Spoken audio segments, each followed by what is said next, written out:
Malik Carter, billionaire, single father, boarded a flight to London with his baby in his arms and a plan to keep things simple. No nannies. No daycare. Just father and son above the clouds. He thought it would be a quiet trip. He was wrong.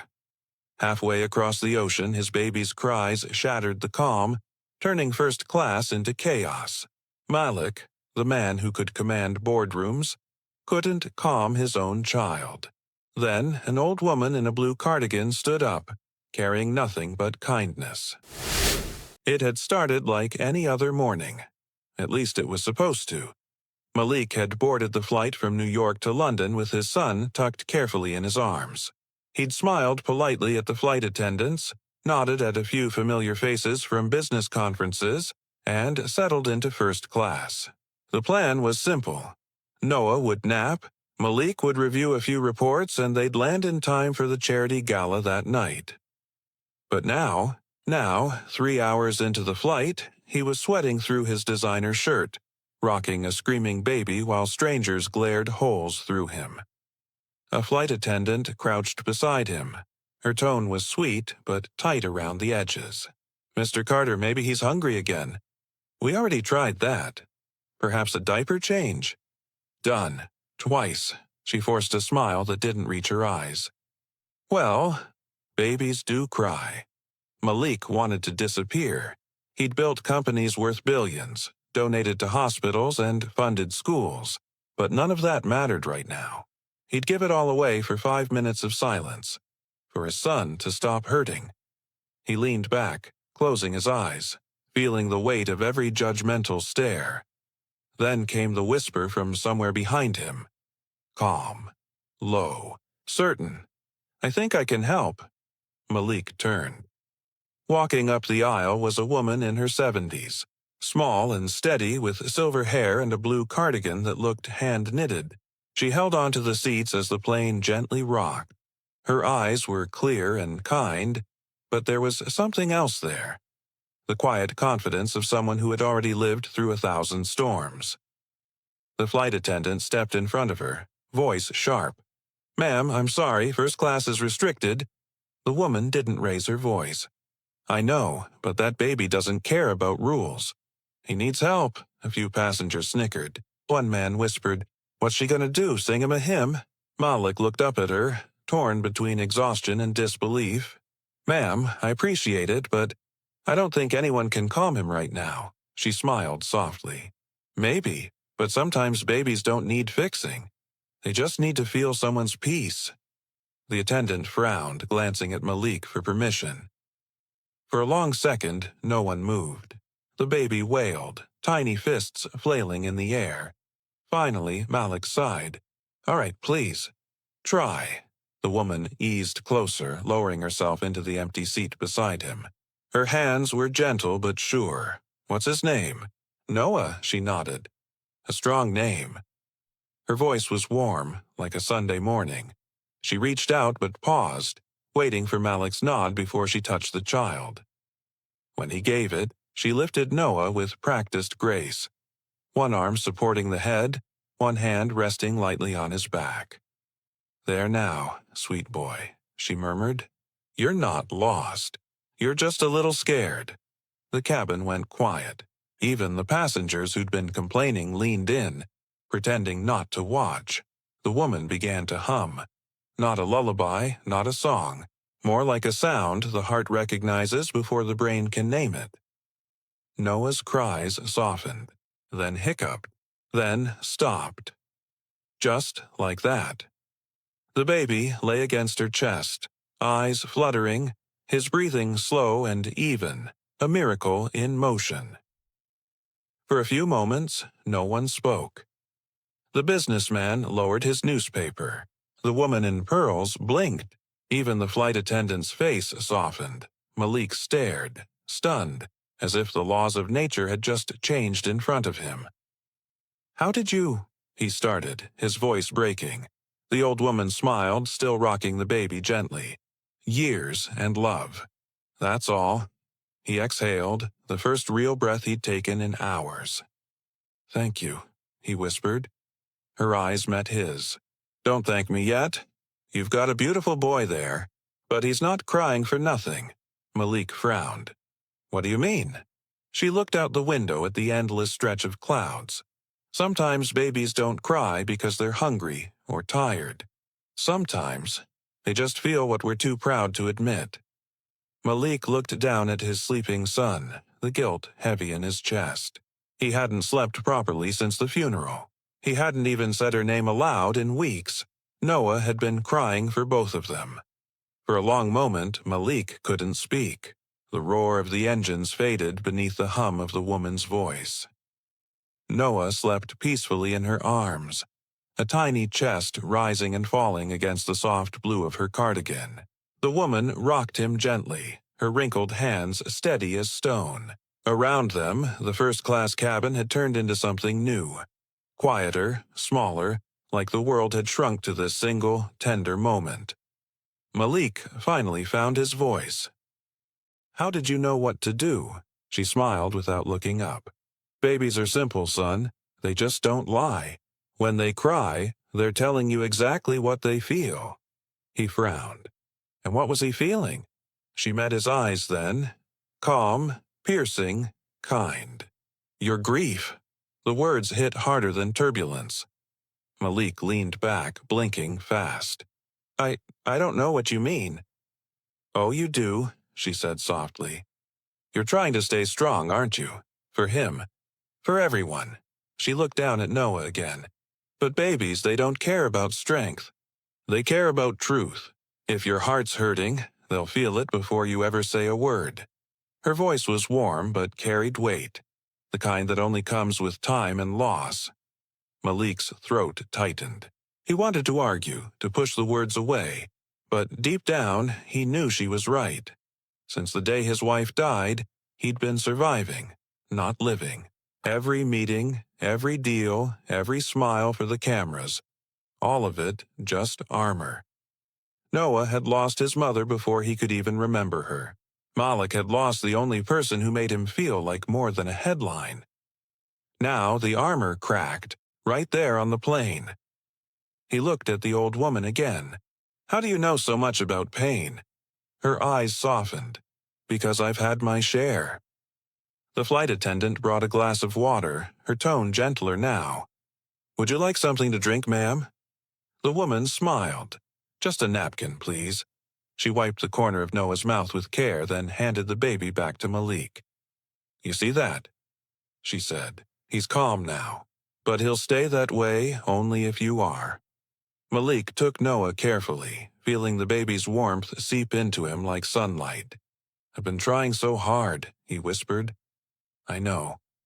She leaned back, eyes closing for a second. "Trying doesn't make you weak. But hiding does."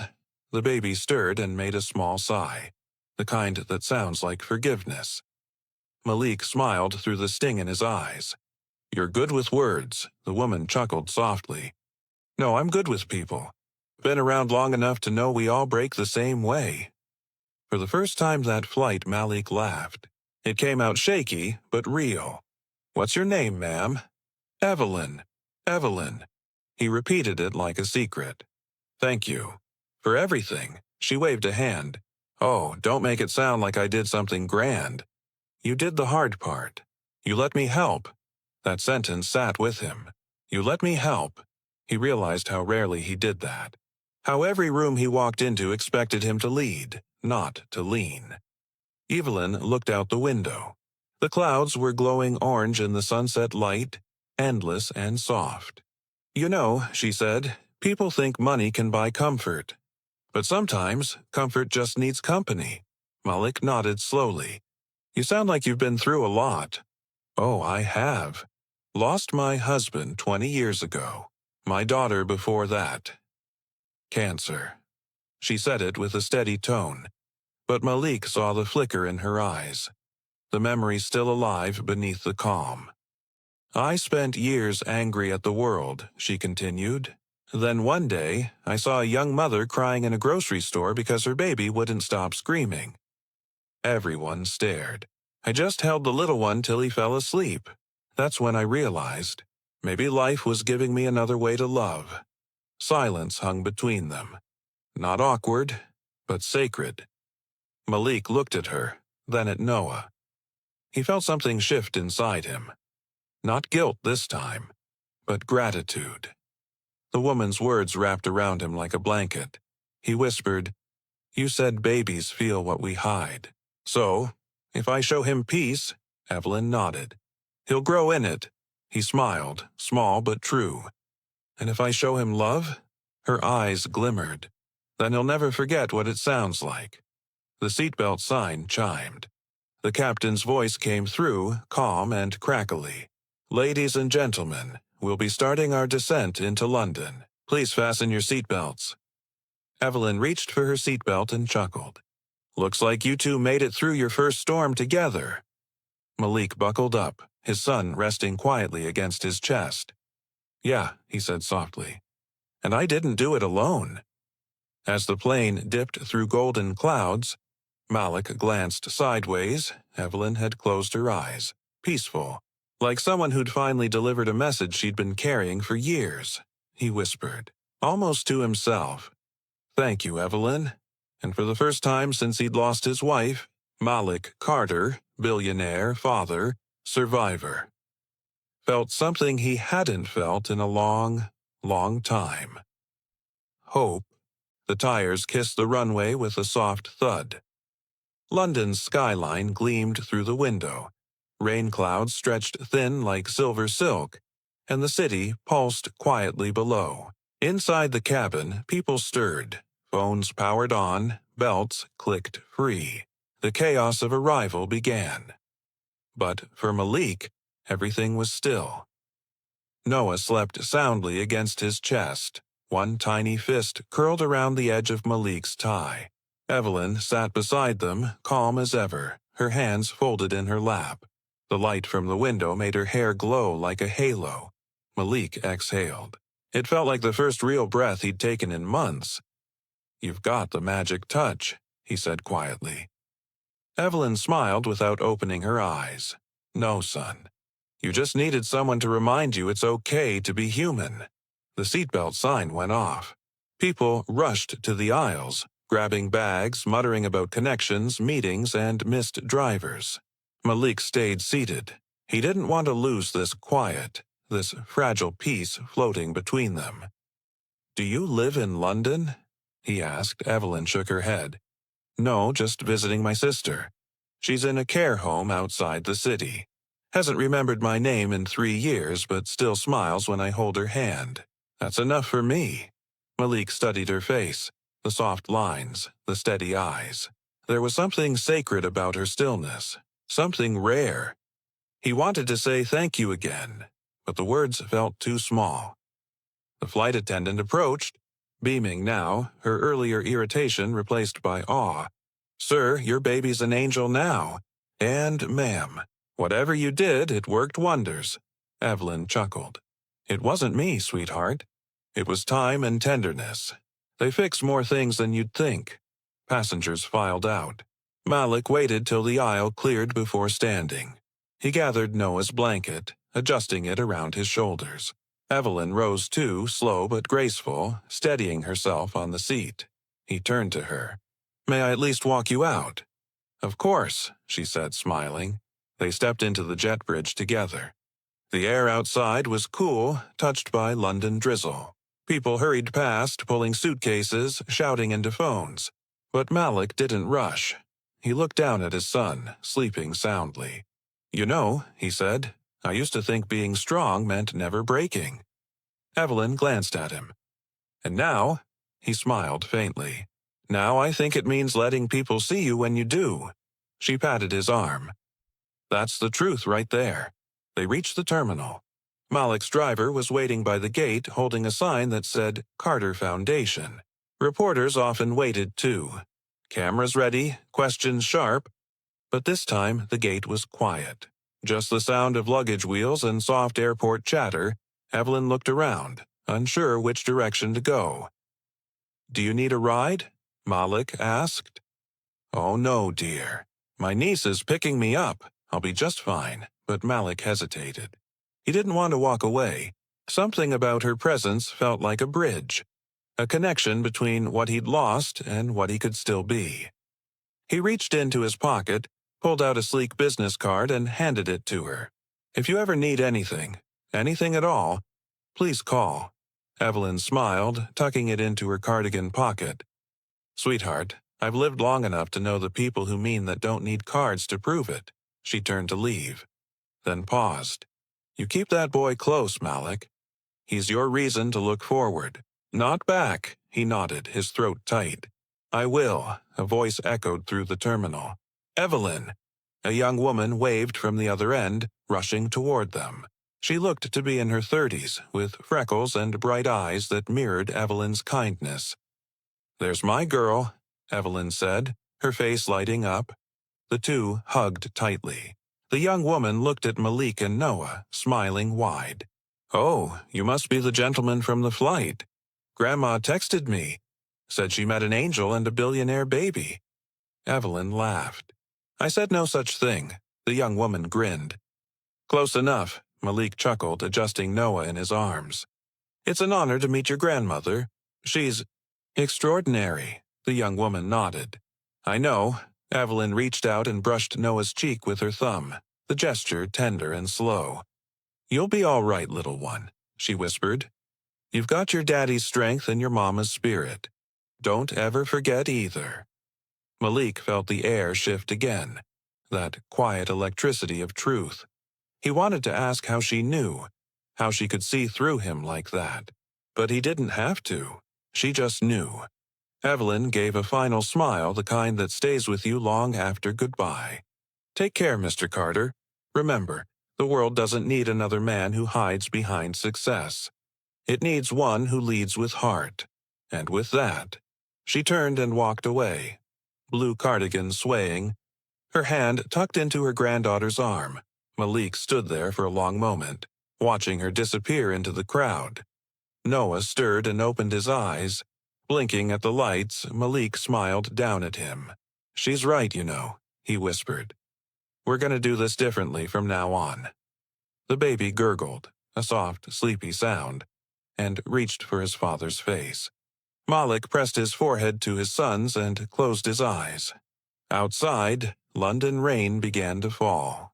Not harsh, just gentle, like a blessing. As Malik stepped toward the exit, he noticed something in his jacket pocket. A small folded napkin. He unfolded it. In delicate handwriting, it read, "You already have what you're searching for. Evelyn." He smiled through the ache in his chest. Maybe, for the first time, he believed it. Rain whispered against the car windows as Malik's black sedan rolled through London's early morning streets. The city glowed. Wet pavement shining like glass. Neon signs flickering in puddles. Inside, Malik sat in the back seat with Noah nestled against his chest, fast asleep. The rhythm of the rain matched the rhythm of his thoughts. He couldn't stop replaying Evelyn's words. The world doesn't need another man who hides behind success. It needs one who leads with heart. He stared out at the blurred city lights. Somewhere deep inside, something had shifted. Not like a crash, more like a lock quietly turning. That night, Malik skipped the gala. The tuxedo waited untouched in his hotel closet, the champagne reception ignored. Instead, he sat by the window in the dim glow of London's skyline, cradling Noah and humming softly. It was strange. He had spent months drowning in silence, and now this small room felt full of sound. Not noise. Life. Noah's breathing. The rain. His own heartbeat slowing for the first time in forever. Malik whispered, "I miss her too, buddy." Noah stirred, his tiny hand gripping Malik's finger like a promise. The next morning, Malik walked into his company's London office, a gleaming tower of glass and marble, all mirrors and money. But it didn't look the same anymore. He passed by the rows of busy assistants, the polished executives greeting him with, "Good morning, Mr. Carter." He used to love that. The way people moved for him, the quiet hum of control. Now it just felt hollow. He paused in the lobby, watching a janitor mop the floor near the elevator. The man looked tired, but he hummed softly as he worked, a tune that sounded like peace. Malik smiled. "Morning," the man blinked, surprised. "Morning, sir," Malik nodded. "That song, what's it called?" The janitor smiled shyly. "An old hymn my mom used to sing," Malik chuckled. "Seems all the good lessons start with moms." He didn't realize how true that line was until later. That day, meetings ran as usual. Numbers, charts, projections. But Malik wasn't the same man who had boarded that plane. In the middle of a presentation, his assistant whispered that there was a child care center opening event downstairs. Normally, he wouldn't care, but today, he surprised everyone. "Cancel my next meeting," he said, standing up. "I'll be there." The room went silent. He rode the elevator down to the community floor, a space his foundation had funded but he'd never actually visited. Children laughed behind glass windows painted with rainbows and stars. Inside, a young nurse was guiding parents through breathing exercises for their babies. Malik watched quietly from the door. When the class ended, he stepped in and introduced himself. "I'm Malik Carter. This is beautiful work you're doing here." The nurse's eyes widened. "Mr. Carter, we didn't expect you to stop by." He smiled. "Neither did I." Noah was awake in his stroller, cooing at the colorful toys hanging above him. The nurse knelt beside him, laughing. "He's adorable." "First flight, I bet." Malik chuckled. "First storm survived." He found himself telling her the story. The crying, the stares, the old woman who saved them both. The nurse listened, eyes soft. "Sounds like that woman gave you more than peace. Sounds like she gave you purpose." The word purpose stuck to him like rain on glass. He nodded. "Yeah, I think she did." Days turned into weeks. Malik extended his stay in London. He started visiting hospitals, not for cameras, but to sit in neonatal wards and talk to nurses. He asked questions, listened, and held babies when parents couldn't. He funded a program in Evelyn's name, the Evelyn Initiative, to train caregivers and single parents in emotional wellness. The announcement wasn't loud. No press releases, no photo ops, just quiet help given where it was needed. One morning, his assistant entered his office holding a small envelope. "This came for you, sir." No return address. Malik opened it slowly. Inside was a single note, written in familiar, delicate handwriting. "You're doing good, son. Don't stop now. E." He smiled, pressing the note flat on his desk like a prayer. Months later, Malik sat in his New York home, watching Noah crawl across the living room floor. The baby was stronger now, giggling, curious, unstoppable. He whispered, "You're growing up fast, little man." Then, without thinking, he added, "And so am I." The phone buzzed. A video notification popped up. A clip from a volunteer center in London. Children laughing, nurses smiling beneath a new sign that read, "The Evelyn Initiative," where compassion takes flight.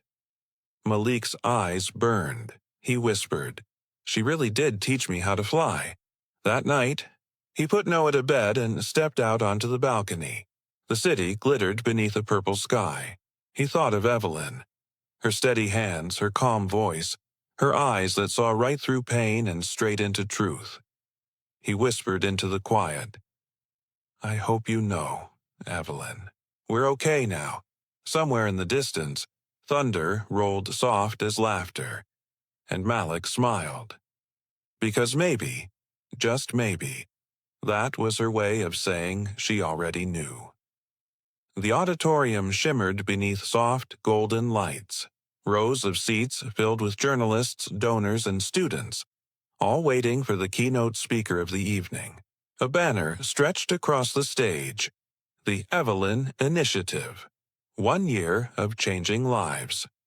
Malik stood behind the curtain, holding a small folded note in his hand, the same one Evelyn had slipped into his pocket that day on the plane.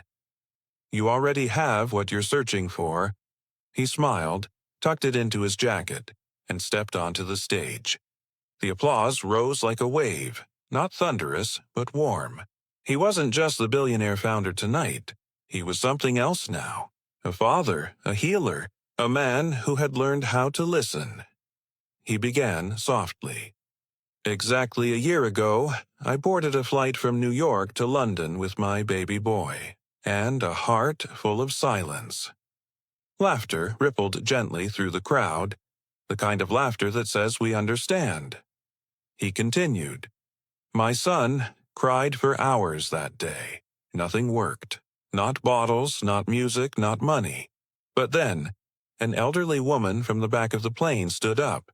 She didn't have a title, or a uniform, or an invitation to first class. She just had kindness. The room stilled. Malik's voice grew steadier. She held my child, and somehow she calmed him. But in truth, she didn't just calm the baby. She healed something in me, too. She reminded me that compassion doesn't need permission. He looked toward the front row where Noah sat beside his nanny, now a lively toddler with eyes that sparkled like dawn. The boy waved. The audience melted. Malik grinned. He's quiet now, most of the time. The crowd laughed again. Then his tone shifted, gentler, deeper. That woman's name was Evelyn Brooks.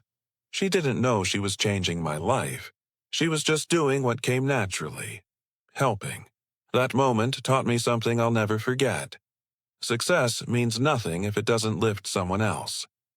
He paused, letting the silence breathe. And that's why we built this initiative, not in my name, but in hers. Behind him, a large screen flickered to life. Footage of volunteers comforting newborns, teaching young parents visiting hospitals in underfunded cities. Smiling faces filled the screen, from London to Lagos, from Detroit to Delhi. A subtitle appeared. Over 30,000 families supported. 300 new caregivers trained, the audience applauded. Some wiped tears, Malik nodded softly. You see, Evelyn once told me, comfort just needs company. And she was right. Every act of care ripples farther than we'll ever see. He looked out at the sea of faces, executives, nurses, mothers, students, all listening. When I met her, I thought I was flying high, but I was really falling. She reminded me that real flight doesn't come from wings made of wealth. It comes from hearts willing to rise for someone else. When the event ended, people surrounded him with handshakes and gratitude. Cameras flashed, but Malik's eyes kept wandering toward the side of the stage, where, in his heart, he half expected to see a small woman in a blue cardigan smiling quietly. Instead, a young nurse approached him, holding a bouquet of pale white lilies. Mr. Carter, she said softly, we got a message from Evelyn's family this morning. His heart skipped. Her family? The nurse nodded. She passed peacefully last month. Her granddaughter asked us to tell you.